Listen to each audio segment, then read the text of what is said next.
Alrighty, folks, we are live. It is Wednesday evening. Hope you guys have been well and hope your week is going well so far. We want to discuss some breaking news, not necessarily in regards to stimulus or Social Security. Take a little break from that and those topics in this video and discuss the elephant in the room in regards to what is happening with OPEC and oil production. So I don't know if you guys caught the news today, but unfortunately, something is going down that may affect you and ultimately your wallet. In fact, this is going to break records in that we haven't seen this level of production since the pandemic. And so we're talking 2 years at this point. And so I want to talk about everything you need to know in today's live stream. Let's get started and dive right in, but we'll give the YouTube algorithm a couple seconds to kick in here.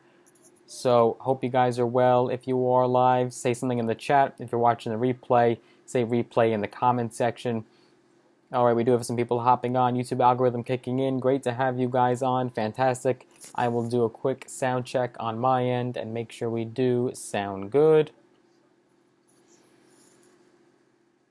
Alrighty, I think we are good to go on my end. If you guys are first joining us, of course, make sure you go ahead and smash the like button. I'd appreciate that. If this video gets to 500 likes, we will do a cash giveaway where we give away $100 to a few of you lucky subscribers. Speaking of being a subscriber, if you haven't already, make sure you are subscribed and have those notifications turned on. So important because that'll notify you every time we do post a brand new video or go live on this channel.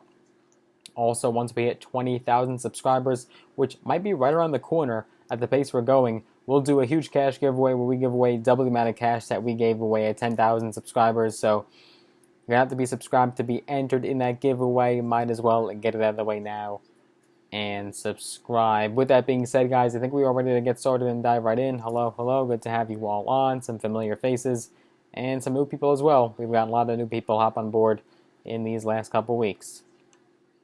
So, very important for you guys to understand what is going down, not just in this country, but the world for that matter.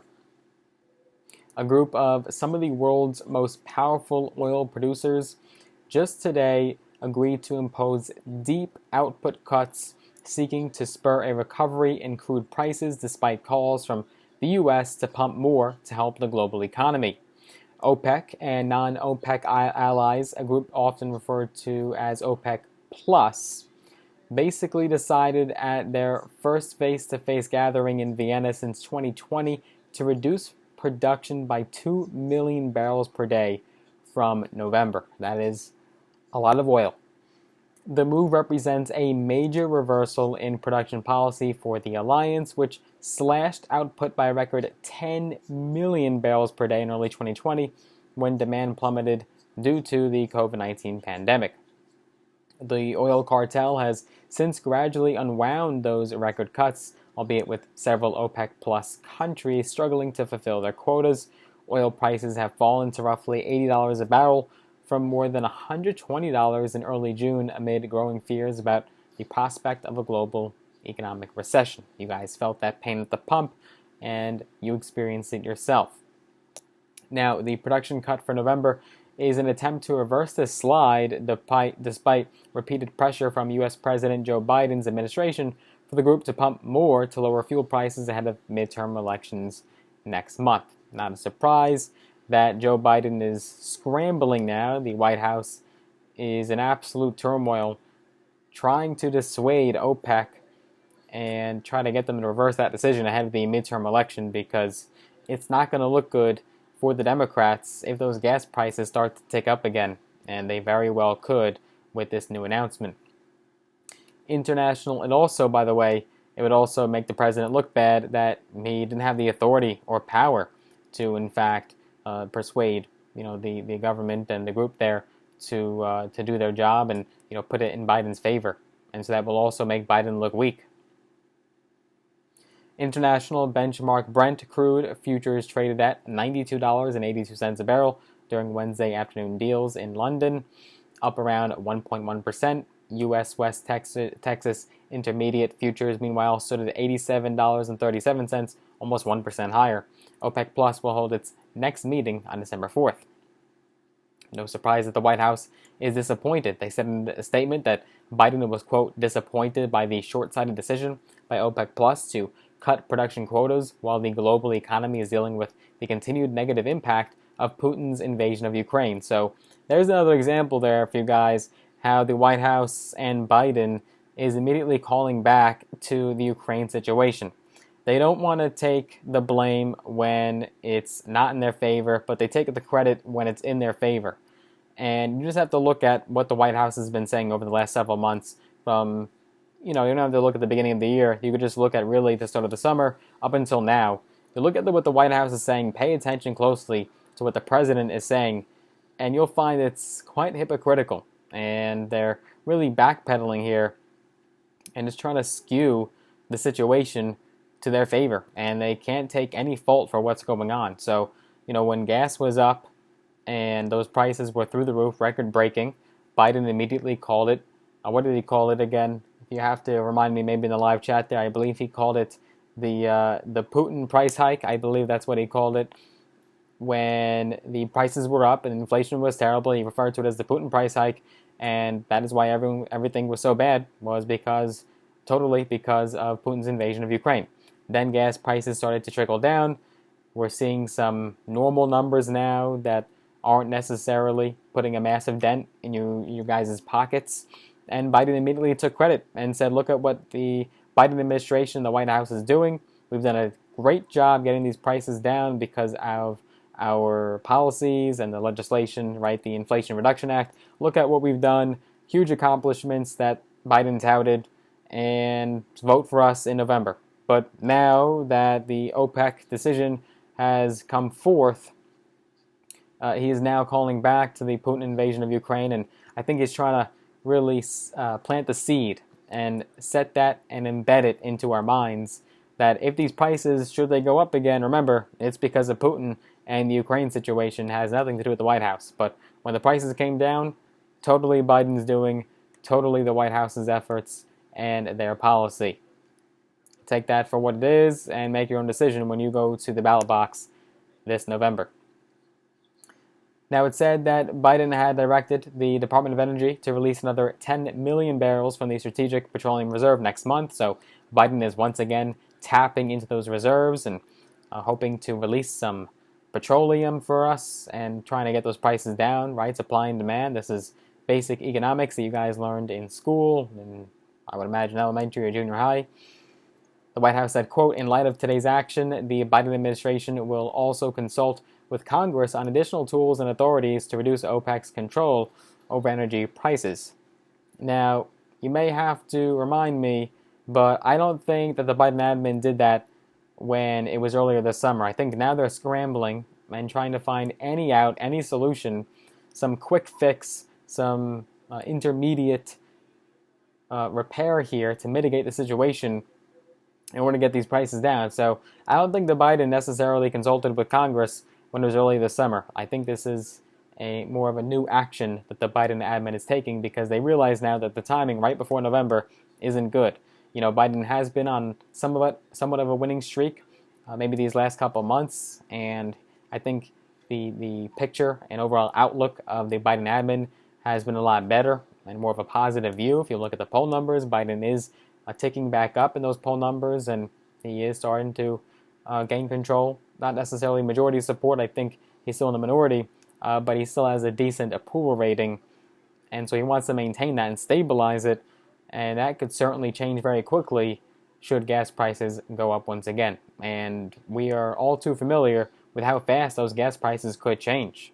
It's just as volatile as a stock market. I mean, they could really start to tick up within a matter of days or a week.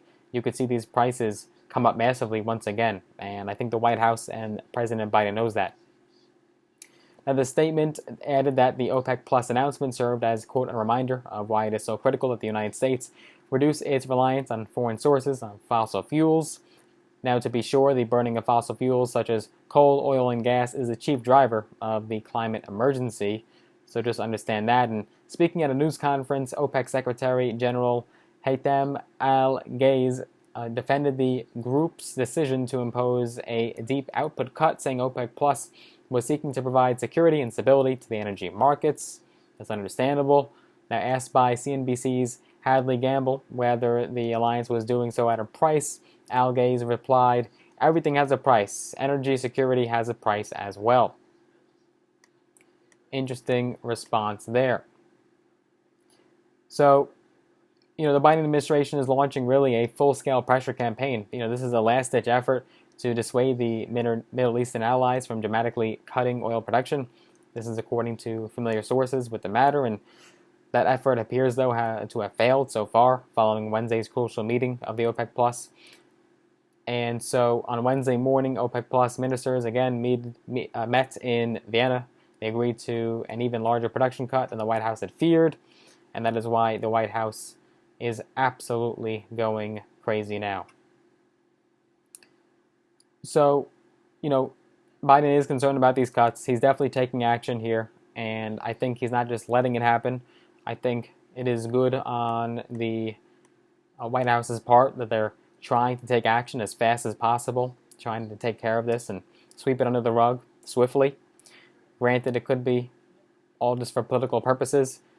Perhaps the White House and Biden are making only token efforts. We don't really know what's going on behind the scenes, and perhaps they're really not going to make such an impact in these decisions here. Perhaps they don't even care about what the president and the U.S. thinks. Of course, this could not have come at a worse time for the president, and the administration has for months engaged in an intensive domestic and foreign policy effort to mitigate soaring energy prices in the wake of Russia's invasion, and that work appeared to pay off so far, with U.S. gasoline prices falling for almost 100 days in a row. Biden is all hands on deck, though, and we will have to see what happens and how this plays out. I think it's definitely an interesting situation, definitely an interesting dynamic. I'm sure Republicans are already capitalizing on this, and, if the prices do start to change and the market starts to move, I'm sure you'll see a lot of Republican voices, especially those that are up for grabs. The seats are up for grabs in this November's election. I think you'll start to see a lot of those politicians be outspoken about the gas prices and the oil situation. And so I think it is quite an interesting, unfortunate situation for the president, if you are on that side, and the White House. This is definitely the last thing they needed ahead of the midterm elections, but we will see what happens and how this plays out. Just another chapter in this history of not just the Biden admin, but certainly, this interesting time that we're living in general. And I think you guys agree with that. So what are your thoughts? What are your opinions on this? What do you think the president should do right now? Do you think the president should be taking more action? Or do you think the president is doing all that he can? Do you think that we're going to see, perhaps some of the situation go back into our favor, and perhaps the circumstances will be a lot better? Or do you think this is only going to get worse, and we'll start to see these cuts in a precipitous uptrend? So what do you guys think? Let us know in the comment section if you're watching the replay or the live chat, and we will have more updates on this. I mean, who knows what's going to happen, and this is, again, the last thing that Biden wanted to worry about, and now all of his focus has to be 100% geared and directed towards this. He was just touring the aftermath of Hurricane Ian in Florida, and now he has to get right back to work and get on this. So a lot of work for the president, a lot on his hands, but we'll see how this plays out, and we'll be sure to update you guys as more news develops. Hope you guys enjoyed this video. If you did, make sure you share it with a friend, share it on social media, smash the like button, I'd appreciate that. Make sure you are subscribed and have notifications turned on. Make sure if you want to get some free stocks, all free, use the links down below in the description of this video. Sign up with the brokerage platforms, Robinhood and or Webull. You'll get some free stocks, some of them valued up to thousands of dollars in some cases. So let us know what stocks you get. And if you guys want to connect me on social media, I am on Instagram, I am on TikTok, I am on Facebook. Use all the social links down below. And I look forward to seeing you guys in the next video. Take care for now.